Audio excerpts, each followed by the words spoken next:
Twilight, Book 4, Liwei, A Rival's Spirit. A tale of Heart of the Sun Warrior after the final battle once Liwei has ascended the throne. The moon was a bright curve ringed by stars. Will there ever come a time that I look upon them and not think of her? I longed for and dreaded the day. I moved away from the window, sitting by my desk.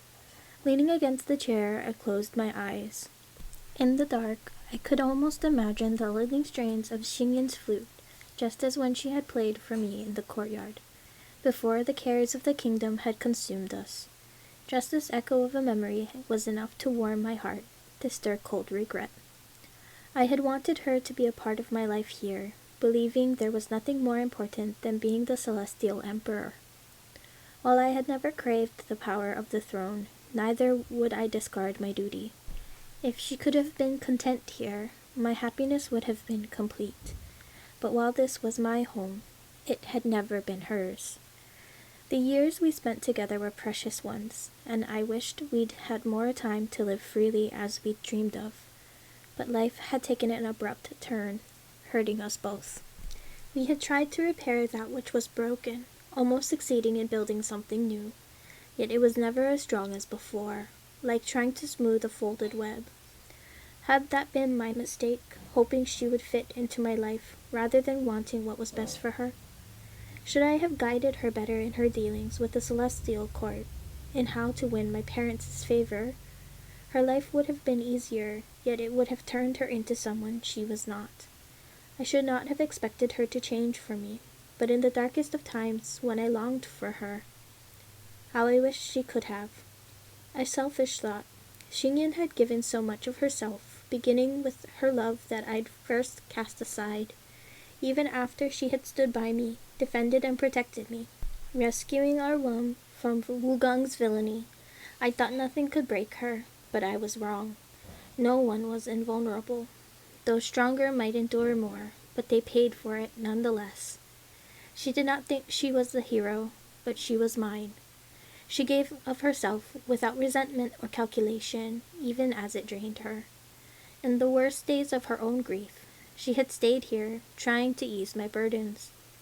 Having just lost my mother and gained a throne, one weakened by Wugong's treachery, I had leaned on her, accepting her comfort with little thought for hers.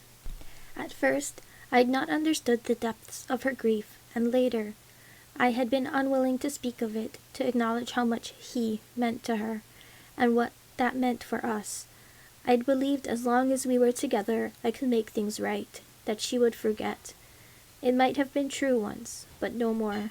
When she had left the Jade Palace, her spirit was almost broken, and I had let her go. Xingyan thought her heart divided, and mine was too, though in a different way. I loved my kingdom and my people. They gave my life purpose, direction, and warmth, long before I had met the moon goddess's daughter. Just as she had always done what she thought was right, so had I. Just as she would not have been happy here, neither would I have been roaming the realm, knowing I had abandoned my kingdom when it most needed me. Guilt would have eaten at me until it reached all contentment. There was peace in my choice now, no matter what it had cost me. A tightness formed in my chest. This night seemed one for unearthing bitter truths, unwanted though they were. I should not envy the dead, but Xingyan possessed a connection with a demon, different from ours, yet no less profound. She felt more for him than she had admitted, or only realized it too late. As for him, he had learned his lesson better than I had, pursuing her with unwavering dedication, risking everything, even choosing her life over his. Resting my elbows on my desk, I wrenched my mind back to the work that awaited. Caring for the realms was an endless task. There was immense satisfaction in resolving the matters of the kingdom, in extending a hand to those in need, to right the wrongs and injustices that plagued the people. Their gratitude and adulation offered a joy I had not known before, a quieter one that I grew to appreciate. I missed Xingyan still, but she was not lost to me. Our bond was rooted in friendship, remaining even after all else had withered. She would come if I needed her, though she might not stay. and if there was ever anything I could do for her, she had but to ask. I would not pity myself. I was the emperor of the celestial kingdom, ruling over the skies and earth. Nor did I intend to live alone forever, lost in the past. I would choose a partner who would grace my world and cherish it, one I might grow to love. While it might not be the love I had imagined, it need not be any less. Life was not perfect. There were always hidden wounds, pain disguised beneath a smile, a price to any happiness possessed. We had to bear our burdens the best we could, for we alone knew their true weight. I picked up a scroll and unrolled the thick brocade, a message from the Eastern Sea requesting an exchange of military commanders. It would be a favor on our part, for our soldiers were better trained and more experienced, but it would benefit us to strengthen our loyal allies in the four seas. I wrote a favorable reply to their king, then reached for another scroll, an urgent missive from the Golden Desert, from their new ruler who had united the tribes. From what we'd heard, not all welcomed this change. Some protested, but it seemed under control. My fingers tapped the table in a relentless wisdom as I read. The winged devils were gathering in the Golden Desert. While the numbers were small, a trickle could swell into a flood if unattended. These creatures had not openly defied us before, but they were loosely allied with others more powerful and infinitely more dangerous. New problems cropped up quicker than I could settle them. Was this how my father had let things slide? Not from indifference, but because they were far too much for one, even an immortal, to bear. I set the scroll aside, deciding to seek General Jun Yun's advice. Part of me wanted to send the Celestial Army to stop them at once, but we had to learn why they were here. They had made little effort to conceal their presence, yet done nothing to warrant our interference. If this was a diversion, moving too quickly would be playing into their hands, leaving the greater plan uncovered. Governance was a fine balance, the urge to act tempered by the reality of consequence. As I reached for another scroll, someone knocked on the door. An attendant stood in the entrance, her eyes cast down as she bowed. Your Celestial Majesty, the Keeper of Mortal Fates and General Jian Yun request an audience. I gestured for them to enter, even as a knot formed in my gut. They would not be here at this hour, unless it was a matter of grave importance. As they bowed before me, I wasted no time in asking, Honored Keeper, is the mortal realm at peace? Your Celestial Majesty, we are here to report on an unusual phenomenon. He cleared his throat, adding, By the cloud wall. My hands clenched before I could stop them. I forced my fingers to straighten, placing them upon my lap. What is happening there? A surge of power along the border of the Golden Desert, General Jian Yun elaborated. We think it's him, the Cloud Wall King. He's dead, I said flatly, hardening myself. I would have no pity for him. Traitor to my people, a liar and deceiver, the one who had taken Xingyan from me. His spirit still lingers there. We detected traces before and observed it as previously instructed by your Celestial Majesty, the Keeper continued undaunted. Back then, even though the laurel had preserved part of his consciousness, it was not enough to restore him. However, his spirit seems to be growing stronger, General Jian Yun said. How is that possible? I asked brusquely. Is it the laurel? Was it not destroyed? The laurel was incinerated to ash, General Jian Yun replied. Something else is keeping his spirit here, strengthening it even. We aren't sure what or how. Or who, the Keeper of Mortal Fates added quietly. A faint suspicion bloomed in my mind. Xingyan. Who else would have such a hold over him, reaching beyond death itself? What was not possible before may be now, General Jian Yun said delicately. We might be able to send him to the mortal realm in preparation for his eventual return, but only if your Celestial Majesty wishes it, the Keeper interjected as he stroked his beard. No, I did not wish it. I was not made of stone. Back then, my heart had been softened by Xingyan's suffering and his sacrifice. I had wanted to do anything in my power to ease her grief, even aiding the one I loathed and resented above all. I still wanted to help her, and yet Over the years, I had grown accustomed to putting him from my mind, to a world without his existence. Selfishness had set in. Why did he deserve a second chance? Why should he have what I could not? The unwelcome weight of this decision settled over me. Yet neither the golden desert nor cloud wall fell within my domain. There was neither need nor reason to venture there, to torment myself further. Glancing down, I found the scroll crumpled between my hands. I smoothed it out, rebuking myself for lapse in control. General Zhang Yun, honored keeper. It is late. Let us speak no more on the matter.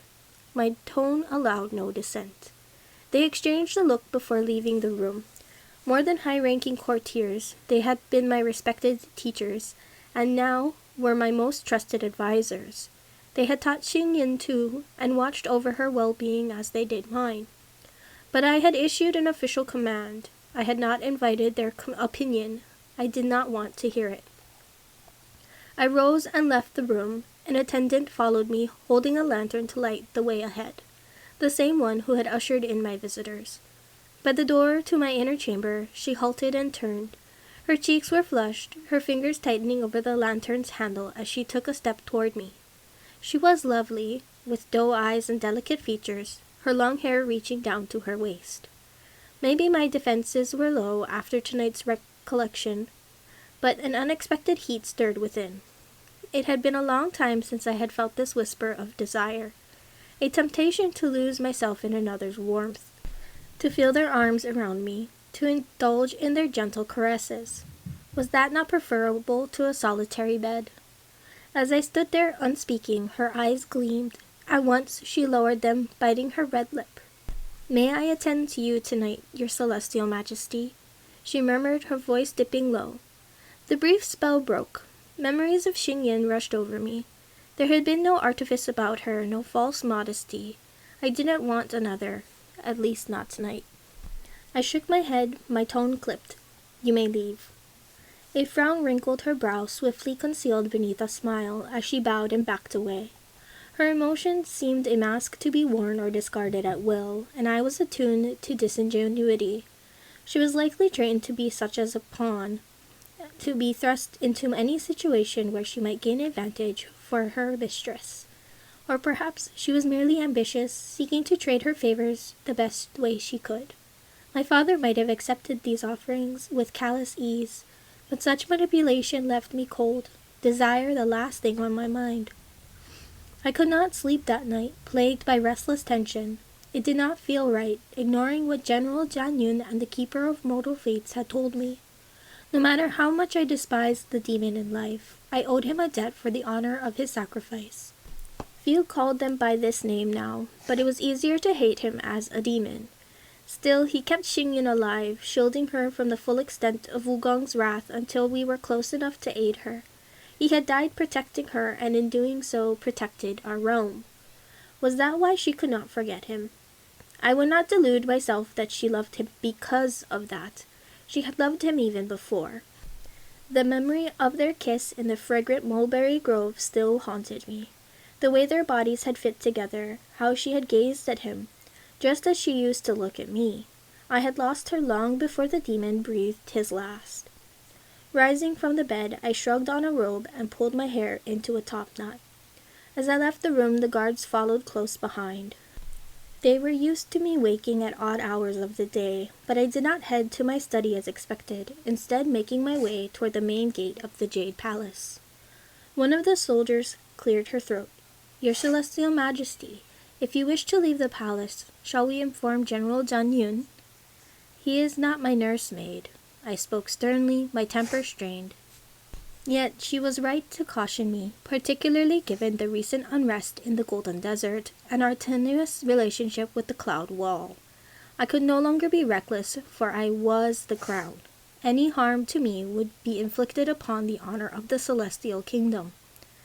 "Summon a troop of guards to accompany us," I said more evenly. The moment they arrived, we took our clouds. I flew alone, the soldiers closing behind me. The wind was cold, the sky black. Amid the wildness of flight, I inhaled deeply, relishing the freedom of unfettered horizons. It had been too long since I had left the palace, its willing prisoner. I should walk among my people, hear their words rather than read them in petitions. To live a life of flesh and blood rather than that of a statue upon a pedestal. The sands of the desert gleamed almost white in the moonlight. As our clouds descended, I addressed the soldiers. "Wait here.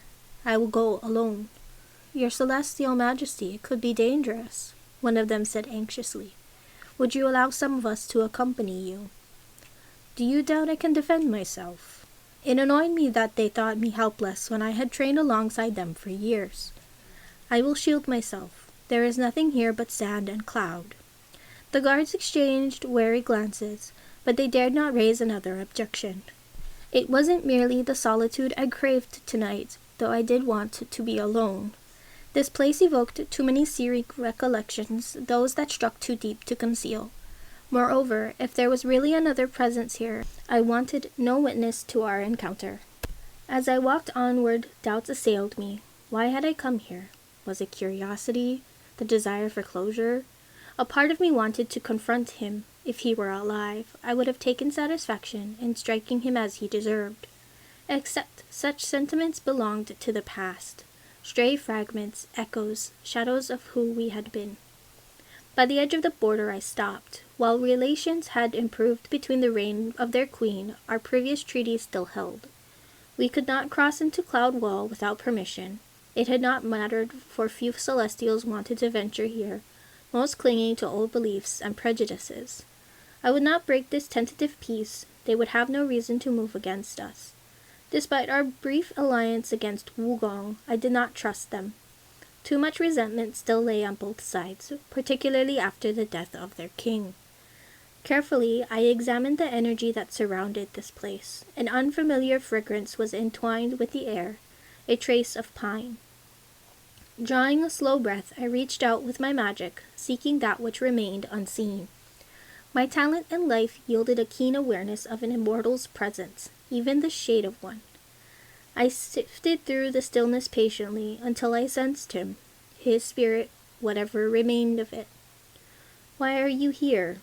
I felt foolish speaking aloud for attempting to converse with a spirit. They could not talk, they could not feel, they were lost to us. Yet why did I sense the tension I had always felt around him? The awareness of his presence, though it defied all we knew. There was no reply. Relief flashed as I turned away, but then a wave of cold coursed over me, water droplets beating on the back of my hands, spreading up my arms. Yet the skies were clear of cloud or rain. A spirit could not control the elements. However, the demon had been no ordinary immortal, but one of the most powerful of our realm. I waited. To appear in any form would be a great exertion on his part. Something shimmered before me, a clustering of lights, so pale they seemed a trail of dusk. "What do you want?" I asked aloud. The lights shivered, a whisper sliding into my consciousness. "The mortal realm. Will you send me there?" The words came disjointed, as though it was a great effort to speak, but it was undoubtedly him. "Why?" I was in no mood to be gracious. He brought out the worst in me, even when he was dead. A long silence ensued before his next words drifted forth. "I sensed nothing at first when she came, but she returned again and again, weeping as she spoke to me until one day I woke from oblivion. She needs me as I need her." It hurt to hear this. He did not mean to be cruel or to gloat. He was a shadow of a spirit, clinging to a scrap of remembrance. Yet it stung all the same.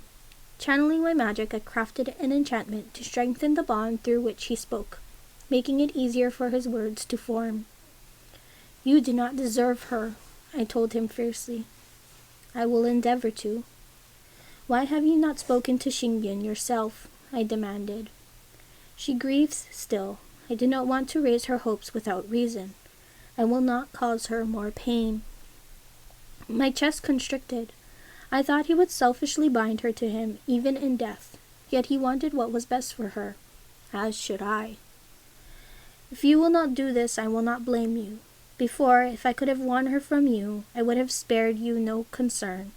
As the voice paused, I fought back a wave of anger. "But if you refuse, then end what is left here so she will stop coming. I do not want to bind her to futile hope. I want her to live. Even with me? It was not a taunt but a test. Yes, even with you. The words shot out furiously before gentling to add, if that is her choice. Confusion warred within, old desires I thought laid to rest resurfacing with a vengeance. For what I should do and what I wanted were wholly different things. Back then, it had not been possible to restore Wenji. There was no true decision to be made. Now I was faced with it, and the prospect of closing forever a door I wanted to keep open. These past years, when we believed him gone, I'd let my mind wander on occasion, imagining that Xingyan might one day return to me after she'd made her peace with her loss.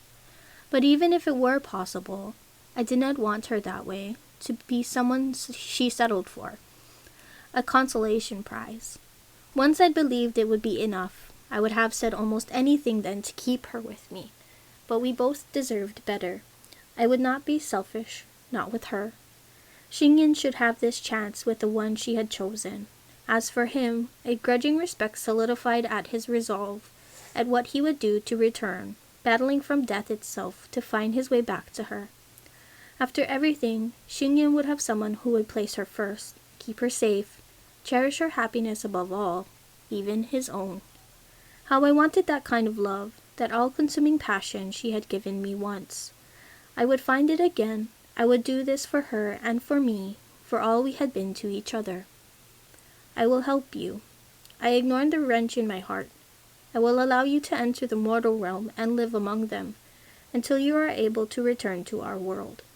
As a mortal, you will remember none of this, yet your immortal memories and power will be preserved, to be restored upon your return to our realm. What is the price, your celestial majesty? I never imagined you would agree so easily without even the pleasure of making me grovel. There is nothing easy about this, I said honestly. I loathe you still, but I trust you love her and she loves you. Just know this. If you ever hurt her, I will destroy your body and spirit, burying it in the 4 seas. The lights flared brighter. You are welcome to try. Harshness edged the spirit's words, arrogant even in death. But you will never have cause. His answer should have stoked my anger, yet his unflinching pledge granted peace. From my waist I plucked a yellow jade ornament, one that had been mined from the mortal realm.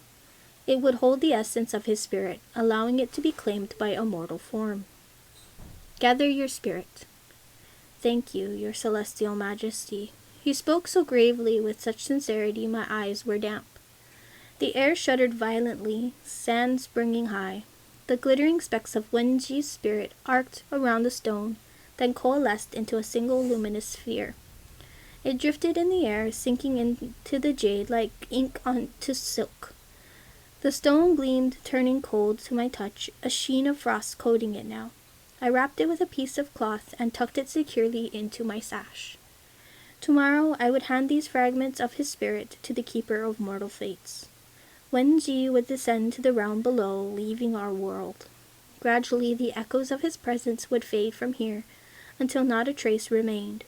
I did not know how long it would take, but I braced, knowing Xingyan wouldn't come to me then.